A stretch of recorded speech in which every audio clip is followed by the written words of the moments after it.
You're listening to the Perth Property Show, Australia's only weekly property podcast by West Australian experts for West Australian listeners. Catch your latest episode every Monday at 7 a.m. Good morning, guys. Rise and shine. Welcome to another episode of the Perth Property Show. My name's Trent Fleskins. Let's get straight into it. Kelly Donogher is back in the studio. She's our interior design expert, and today we are talking about, as promised, staging your home. Now, I've asked Kelly to make sure we've got a budget today. We are getting it done for $5,000 or less. Now, we're not going to talk exactly about a price list today, but we're going to talk about some practical ideas that will help anyone stage their home for under $5,000. If it was me, I wouldn't want to spend more than $5,000. That's not to say I'm correct, but if it was personally me, so I've said to Kelly today, Kelly, you have a rule. We have to have some ideas that are going to get it done for under $5,000. So, Kelly, cheers for coming in again. Thank you for having me again. Let's talk staging, and I think we always have to start with colour. Yes, definitely. Flowing a consistent theme is one of the best elements you can have for your home, whether it's staging for sale or your own home in general.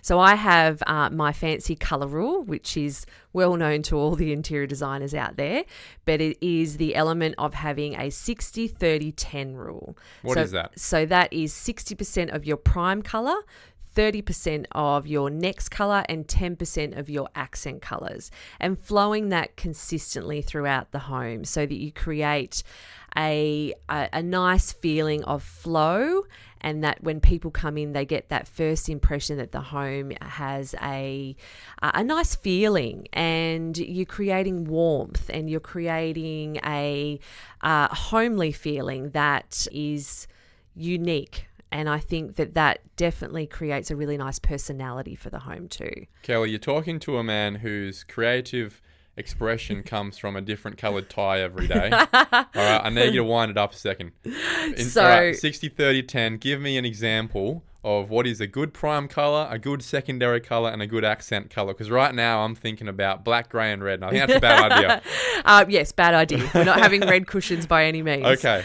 So I think stick to a neutral palette. I think when you're staging a home for sale, people want to come in and imagine that they can live in that space as well and have their own furnishings in there. So we don't want anything too polarising.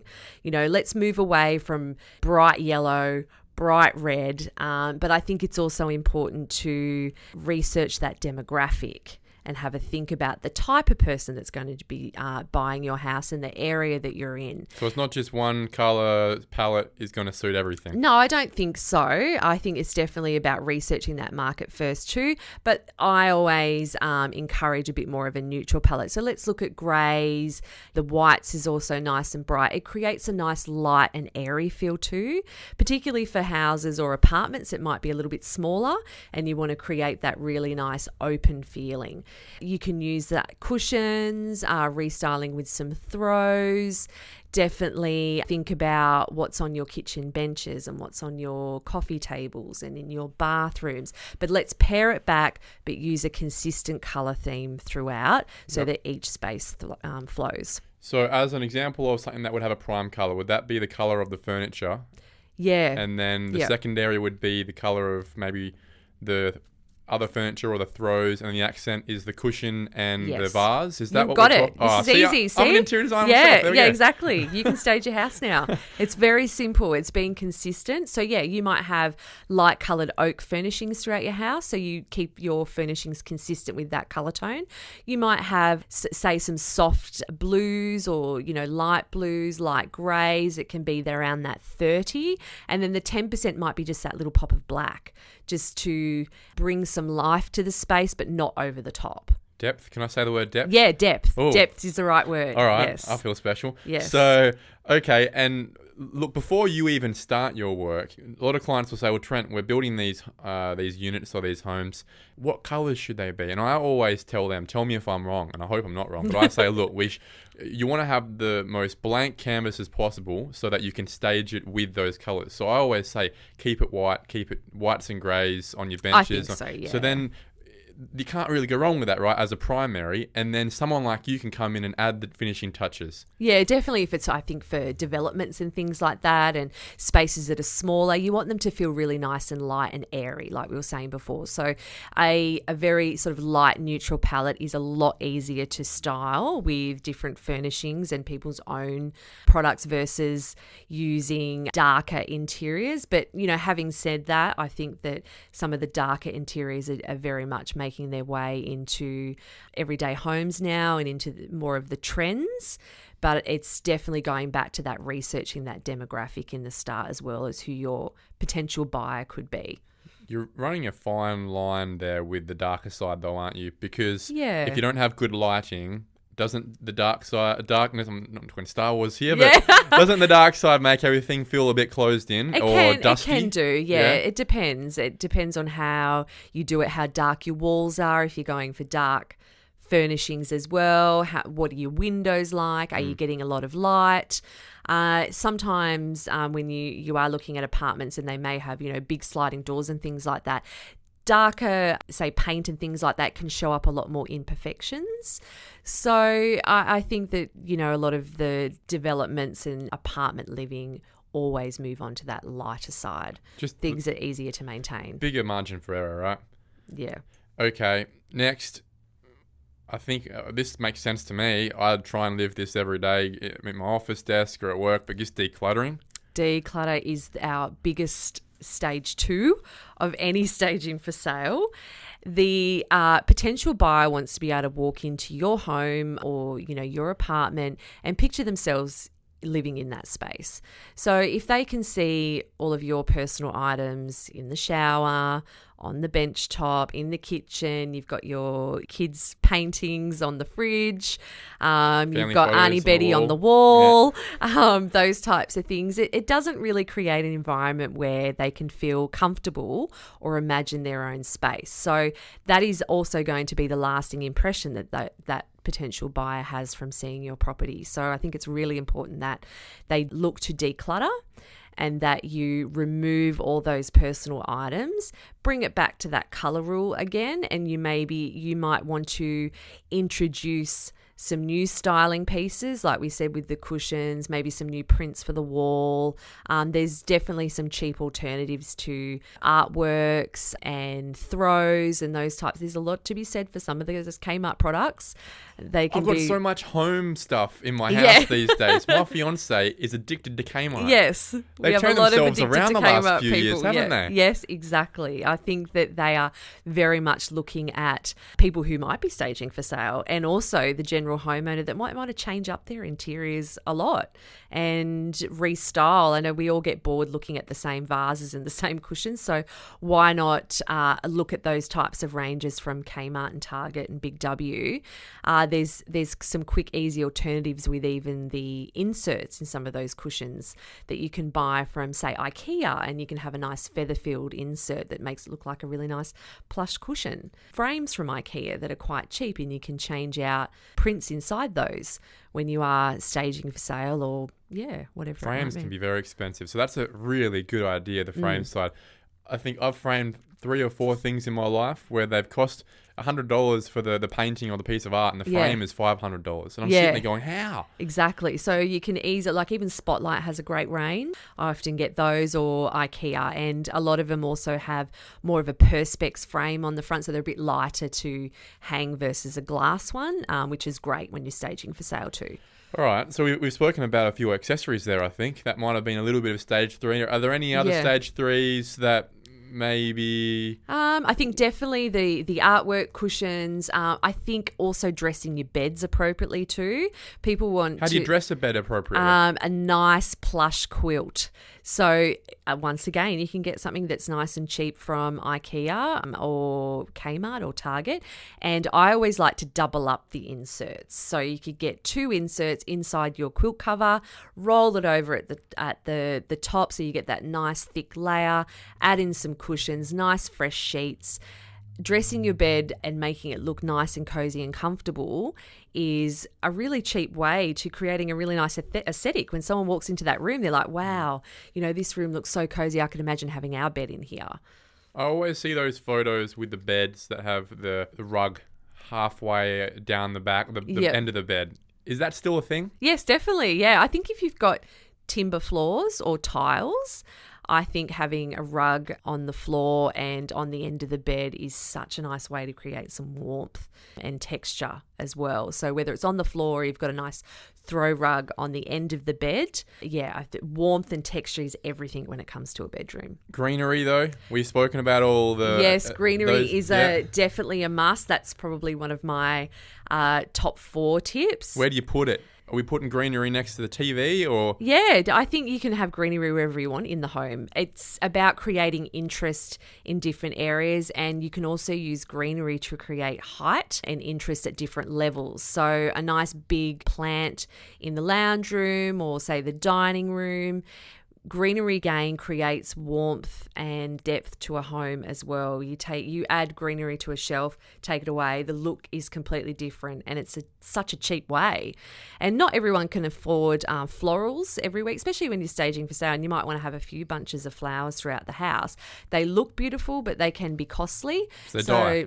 Yes, then they die really quick. Yeah. So I always recommend getting green foliage leaves or even some green plants. So Can we get fake ones? Yeah, you can, but I think real ones for the cost of real green leaves, it's really quite cheap and they will last a couple of months. Lots of local suppliers in Perth where you can grab those and make up your own foliage. There's probably 101 DIY YouTube videos that you can watch on how to make a bunch of green leaves, but they can be beautiful in the bathrooms, the kitchen, even your bedside table.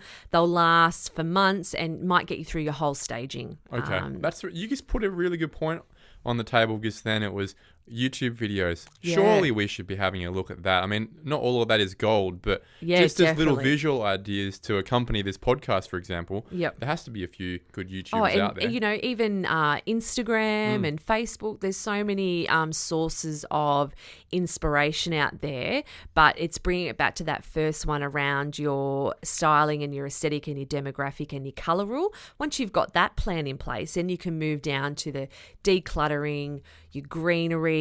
My last really important tip is around the smell of your home. So I think when you do declutter and you do start to bring in some greenery and those types of things, it definitely does create a different smell. But I also love the added touch of some really nice diffusers and candles, especially if you've got lots of kids or you've got pets or you've got smokers in the house. Those smells can often turn people off straight away, and you definitely don't want that to be the first impression when people open up your front door to say an off-smelling house or it's a bit musty. Open up the windows, open up the curtains, let the air and light in, and get some really nice soft-smelling candles and diffusers that aren't too overpowering. We don't want to be smelling like a crystal store at the markets, though, do we? No, we don't want to be smelling like Incense a candle everywhere. shop Yeah. or anything like that. But I think it's a nice soft touch. And sometimes you can actually buy the little diffusers that you can actually just plug into your PowerPoint that can be hidden, and they just let off a little bit of a spray every now and then. Not the cheap and nasty so ones it's that you not get Glen from Coles. 20. Oh, not Glen 20. But there's some other really nice ones that have some soft, really beautiful smells. And there's also some amazing local companies in Perth that make beautiful homemade candles and diffusers that you can buy from local and support local at the same time. These have all been good tips, but I'm a money guy. I'm a numbers guy. Yeah. I want to know with Everyone my is when they're selling their home. Exactly, I guess they are. I want to know when I've got my $5,000 on the table, what are probably the biggest ticket items? I bought some cushions. I've got some greenery. I've got a couple of pieces of art. Mm-hmm. I'm probably not spending more than a couple of grand there in my thoughts. No, Are there yeah. any couple of things where you go, geez, yeah, these things you better budget for? I think in your living spaces, it could be investing in a nice new coffee table or a chair that suits the aesthetic to make the space more livable. So say you might be a family that just has the one couch, but people may want to come in and imagine how they can use that as a setting where they might have more than just the family coming over. So it could be a really nice armchair that suits something that's fresh and light and, really nice and comfortable. Or it could be just refreshing, say, some dining chairs? You know, if your dining chairs are looking a little bit ratty over time, is it just getting some of those reupholstered, or considering those items that might be coming with you to the new house and maybe you're giving them a little bit of a refresh? So upholstery is something that's definitely still done to this day and can be a great way to refresh an item of furniture that, you know, is still something that you want to keep for quite a while. All right. I think I get it now. We're getting somewhere. I've got a couple more questions. Yep. Firstly, there's been a big trend recently when I'm looking at properties that I want to purchase, where if I look hard enough, I can tell the selling agents are hiring graphic designers to render in furniture. Yeah. Right? And if it's done well, it looks pretty nice. Oh, it can look amazing from, that website. Yeah. Do you think it's a valid alternative, or is there some sort of issues with this in your opinion? I personally don't feel that it is a good idea, because I think for a general buyer going to look at that property that they may be purchasing for themselves and their family, it gives a false impression. So they potentially turn up to that property thinking in their mind that it's going to look like the exact website, and they turn up and it's an empty box. Because the renders are lifelike. Yeah, they can be really realistic. Yeah, definitely. The software out there today is amazing. But I think it gives a false impression. So people turn up to the house, they expect to see it's furnished exactly the same, but all of a sudden they're staring at blank windows, blank walls, and then people start to look a little bit closer. They might start to see a few more imperfections, where if the property's a little bit older, they might start to see, say cracks in the wall or the floors. So I don't think it gives a very good first impression, because then people walk away from that feeling let down, and you do not want people walking away from that first home open with a bad view. They won't come back. No, I don't think they will. Okay, yeah. That makes sense. I've been on the fence with it for a while, because I'm impressed by what they do, but I do understand how it's all well and good to get people to your house. Yeah. But then you have to get them to love it. And if they're let down the second they walk in, because they, quite understandably thought that house was furnished and the way it looked, right? And it's not. Then I can understand how they go, I'm out of here. This is not what I signed up, spent 20 minutes driving here for. Yeah. Finally, if I've got $5,000 to spend on this, should I focus on the kitchen and the bathroom, or the kitchen and living room, or should I make sure that even the second and third bedroom are furnished to a point? I think definitely try and do the whole house as much as you can for your $5,000. When we're looking at just sort of restyling and, flowing in a few more pieces to flow that aesthetic of that colour tone, I think you can definitely get that through the whole house. And I kind of feel like it'd be a little bit unfinished if you didn't touch that third and fourth bedroom and they were being used as, say, the storage box. It's decluttering all of your areas so that every space is functioning and usable for that potential buyer. Kelly, cheers for coming in again. Appreciate it. We'll have you in, I'm sure, for another really interesting topic. I'm learning. I'm excited. Great. All right. Cheers, mate. Thank you for having me. Okay, Suburb Spotlight time now. We are talking Greenwood, and our number one agent for Greenwood is Julie Vincent. Julie, thank you very much for coming in. Thank you, Trent, for inviting me. This suburb, I guess, is another cab off the rank in our northern suburbs. It's right smack bang in the middle of the city of Joondalup. We've spoken Duncraig before. We've spoken about Warwick before, Craigie, Kingsley. But Greenwood, it's a special little one. It is in keeping with its name. Tell us about how Greenwood is. Okay, Greenwood started off in the early 70s. And the planners were unique in the design. We have very few straight roads in the suburb. They're very winding and twining, and we're wrapped around parks and walkways of greenery. Huge parklands through to small parks, playgrounds, playing fields, fantastic green canopy. It's a very comfortable suburb, relaxed suburb to live in, family orientated. Perth average to move house is typically 7 to 10 years. Greenwood's average is 23 years. That's a lot of years. That says a lot. That's huge. We still have a lot of our original residents within the suburb. And in the last decade, Generation Y has discovered the suburb, love the big blocks, the greenery, the relaxed feeling of the suburb, the good schools, the shops, all the amenities close by. When was Greenwood first annexed as a new land estate, an Alkimos, I guess? Was it back in the 80s or 70s? No, it actually was the early 70s. Yeah, wow. Some of my original residents that still reside there tell me of when they remember when cattle were still passing through parts of Greenwood, kangaroos up and down the street, the odd emu. You hear some really lovely stories from the people remembering back in the early 70s. I cannot imagine emus and kangaroos just mulling around Greenwood. I wish we still had that. It sounds fantastic. It's a fantastic history. We've still got our beautiful big trees, big parklands. It's a very relaxed suburb. It's a very safe feeling suburb. If you go for a walk in the evenings, one of our big parks, Blackhall Park, there will be sometimes a few hundred residents walking their dogs and the kids playing there. It's a really good social feeling. So there's a real community feel. I guess if people are living there on average 23 years, they know everyone in the street, don't they? It's absolutely. And a lot of my buyers are coming into the area. They used to live in the area as kids, or they got family, friends that are living there, and they're coming back for that very comfortable family living. I guess this is a suburb that's now full of a lot of downsizers, moving out of those big 700 square metre lots.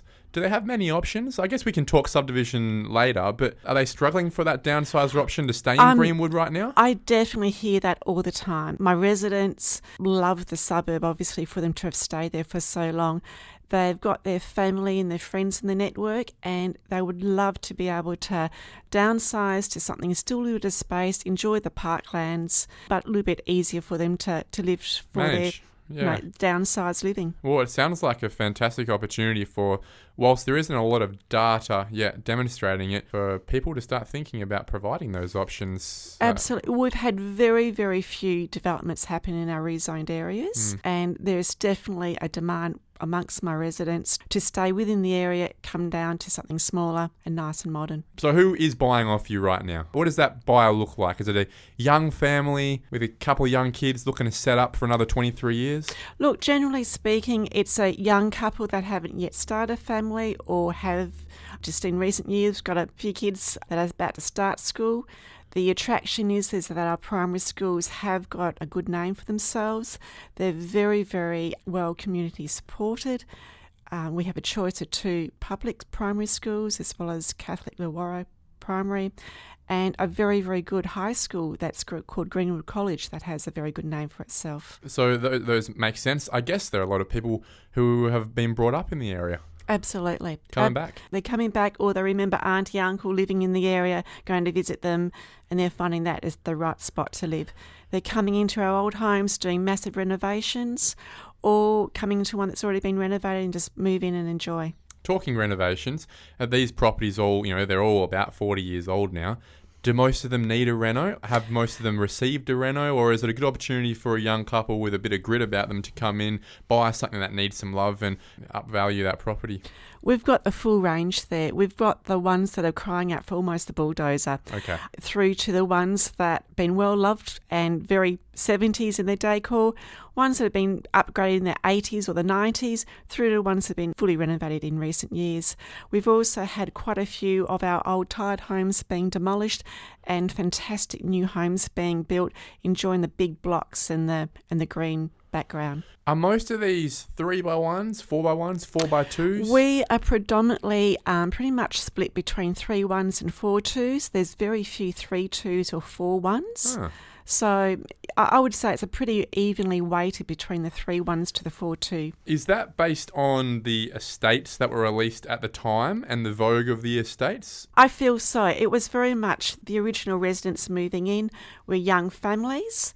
I guess the 3x1s were the ones where not yet a family, just the starting point, through to the 4x2s. And that was the standard back in the 70s, a 3x1. Absolutely. That was normal. That was your 4x2 of the 70s. Look, I've got residents who brought up their 3 or 4 kids in their 3x1 home. Yeah, very much so. And that 4x2, I guess, is just that next progression on the back end of Greenwood as it's been developed out. We do have early 70s 4x2 homes, which would have been quite unique for the time. Through to, we've got a few little lots in the area that were developed in the 80s.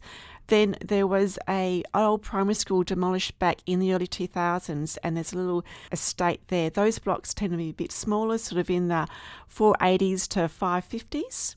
Then there was another little pocket that was developed also in the late 90s, but predominantly the 70 character home. Yeah, I guess the interesting point here is Greenwood is a suburb that's filled out. There is no supply, that new land. There are no land estates coming through. The only new bits of supply are through subdivision. Again, we'll talk about that in a bit. Price points. How cheap can I buy a residence of any type in Greenwood? How cheap can it get right now? As long as you're prepared to roll up your sleeves and put a bit of hard yakka in it, you can get into Greenwood in around the 400. There's the odd property that's under the 400, but predominantly the early 400s. And then if you want to walk into something where everything is done, you're looking high 6s and even touched into the 7s. Okay. What would be the average for a 4x2? Is that price? The average 4x2, depending on the level of renovation and the floor plan, from the early 5s right up into the mid 6s. How expensive can it get? As I said, there's the one in the recent years have gone into the low 7s. Yeah, okay. Well, look, that's still very affordable. I guess when you think about other suburbs that have quite a variation of prices up into the mills and whatnot, sometimes it can be a bit daunting and you wonder, well, am I in the right area? But it sounds like Greenwood really is quite homogenous in that most people have the same or similar demographic, and it just comes down to the quality of the build or the vintage of the renovation that is determining the price? Absolutely, as well as the location. What's the premium location in Greenwood? Generally speaking, I would say people have a preference for the western portion of Greenwood, west of Allenswood Road, but I'm seeing more and more people enjoy central Greenwood. Central Greenwood is bordered between Allenswood Road and Cockman Road, where it's a very, very quiet, peaceful pocket, still walking distance to our Greenwood Primary School. It's not so much the shopping, it's the location to the schools and to the train. Geez, that really is family focused, isn't it? Absolutely. All right, let's talk subdivision now. Greenwood's one of those suburbs in the city of Joondalup that did receive some rezoning, but very small targeted areas. It didn't receive the same volume, I guess, as your Warwick or even your Duncraig or your Padbury or Craigie. Similar to Kingsley, Greenwood has a very targeted specific area. Tell us where that is and what people might be able to do in that area. Yes, look, we've got two small pockets in the western part of Greenwood that have been rezoned.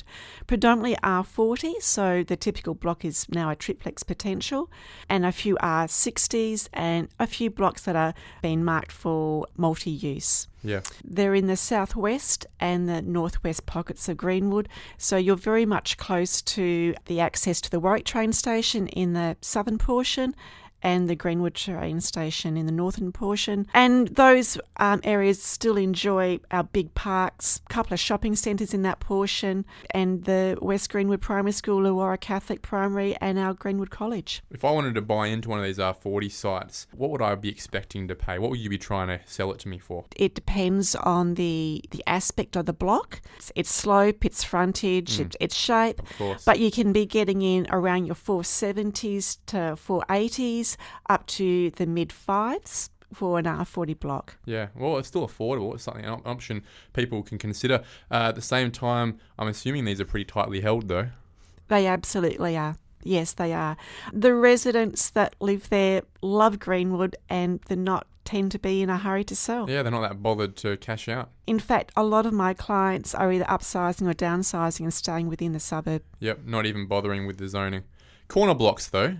You've seen a few people knock down Yes. old corner blocks. Yes, that has definitely been a lovely surprise for our market, and definitely people are seizing upon when a corner block comes up. Once it's over your 700 square metres, it's Bang, it's a wonderful opportunity for people to seize it at a good price. I've had one recently sell only at $412,000, and other ones are seeking the low 5s. I guess it's a case of path of least resistance, especially for new and novice developers to dip their toes in the water on something that's probably a little less risky than most, to be able to knock down an old house and build two street-facing lots. The street-facing lots are very much in demand. That is what I'm hearing all the time. And so to have that opportunity to put two street fronts in that pocket of Greenwood, yes, absolutely. Just not a lot of data yet. Obviously, not many people have done it yet, so it's hard to demonstrate exactly what these things are coming out on the sale price. Do you have any idea what you think these things would be worth when starting to see a few 4x2s on 350 square metres hit the market? Okay, it depends obviously on the layout and the size of that 4x2, but I would envisage buyers would be happy to spend mid fives to the high fives for a decent 4x2 with a street frontage in the right little zones or pockets of Greenwood. Well, let's be real. It's a brand new house, which is very rare in Greenwood, and it ticks all those boxes for all those downsizes you were just referencing, doesn't it? It's lower maintenance. It's probably an accessible area. It stays within the suburb, brand new facilities. I don't see any reason why these downsizers wouldn't be jumping up and down going, yes, we have a perfect option here to stay in our suburb but move out of the massive house with the pool at the back. And don't underestimate if you put a 4x2 that's 2-storey to it still allow a decent bit of courtyard, then something like that would fetch sort of into the 600s with our younger clientele that aren't bothered about the stairs. Yeah, good idea. I like that. All right, let's talk about the median house price, Julie. What is it? For a 3x1, you're probably looking around your mid-4s. And for a 4x2, you're probably looking around your 550 to 580 mark. Okay, you've split it up. Clearly there's a reason. Obviously there's two products here that we're talking about. If you had $500,000 in your pocket, I'm going to make it a little bit harder for you. If you had 500 grand in your pocket, which is right in the middle of the two of them, what would you buy in Greenwood? What would you try and snag? I'd be very selective on the particular street orientation of the block, and I wouldn't care if that was a 3x1 that needed to work or if it was a 4x2 to move straight into. It would be the location that I'd be selecting and seeing a $500,000 investment in Greenwood to be a wise investment. Okay. Julie, it sounds like it's a feng shui answer for me as to keeping everyone happy in this family suburb. Hey, thank you very much for coming in. It's been a really insightful chat. I think the themes coming out of today very much that it has been and will continue to be a family stronghold with that Australian dream continuing, which is very rare these days in Perth. And there are also some unique little development opportunities for an astute investor who knows the area. Absolutely. Thank you for listening to another episode of the Perth Property Show. If you've only just joined the conversation, you can catch up by heading over to our website, perthpropertyshow.com.au, subscribing to the podcast, or joining our Facebook page. Don't forget to tune in next Monday at 7 a.m. for more expert insights, local analysis, and suburb spotlights. Happy hunting!